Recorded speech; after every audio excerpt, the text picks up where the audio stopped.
and supernatural adventurers. The work is certainly an account of the perilous journey which is the usual means employed to veil thinly the story of initiation.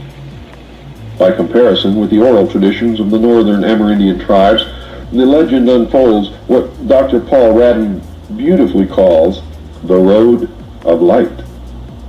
Medicine priests have freely acknowledged that in dreams and trances they could leave their bodies and travel to the abodes of the gods and the dead.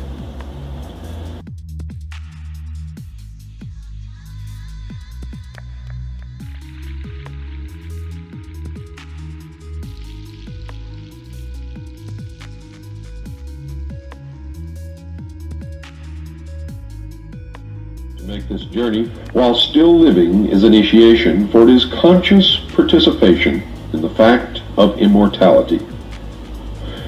In some cults, the neophyte was given sacred drugs to intensify his psychic faculties, as in the case of the notorious peyote sect, or was subjected to hypnotic influence, like the followers of the ghost shirt religion.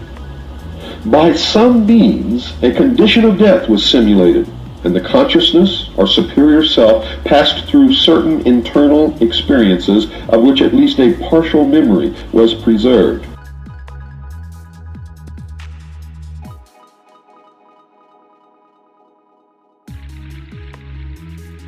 Not intend to imply that they believed in the actual existence of winged snakes, for no such creatures ever existed among them. The serpent was a wisdom symbol, and when plumed, it meant that wisdom had been given wings and had become spirit, wisdom, or illumination.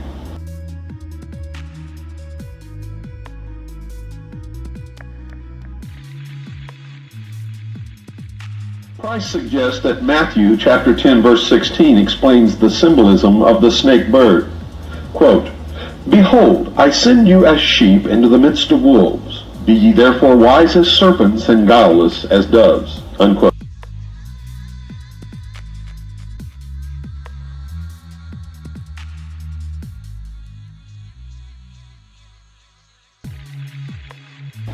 Now let me read the same passage from Matthew chapter 10 verse 16 again with the mystery religion meaning. Quote, "Behold, I send you as neophytes into the midst of the profane. Be ye therefore wise as magicians and guileless as mystics." Unquote.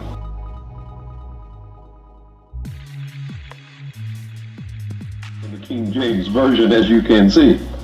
He felt that the Quetzal had the same meaning as dove, and that the creature combining the serpent wisdom and the bird intuition or inspiration represented the adept, in whom the mind and heart doctrine were completely reconciled.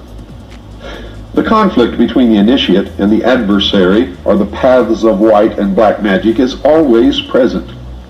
In the story of Daganowida, the power of evil was personified by Atotarho, an old war chieftain who had a cluster of venomous serpents on his head in place of hair.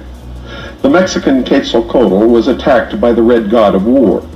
The adversary personified either older cults which opposed the establishment of the benevolent mysteries or later cults responsible for the destruction of these institutions. In either case, an inferior state of spiritual enlightenment was implied.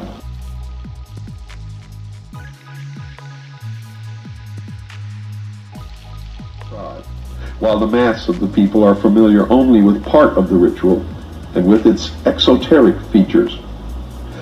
For this reason, we often find the religious beliefs and practices of the mass of a tribe rather heterogeneous as compared with the beliefs held by the priests. Among many of the tribes in which priests are found, we find distinct esoteric societies, and it is not by any means rare that the doctrines of one society are not in accord with those of another.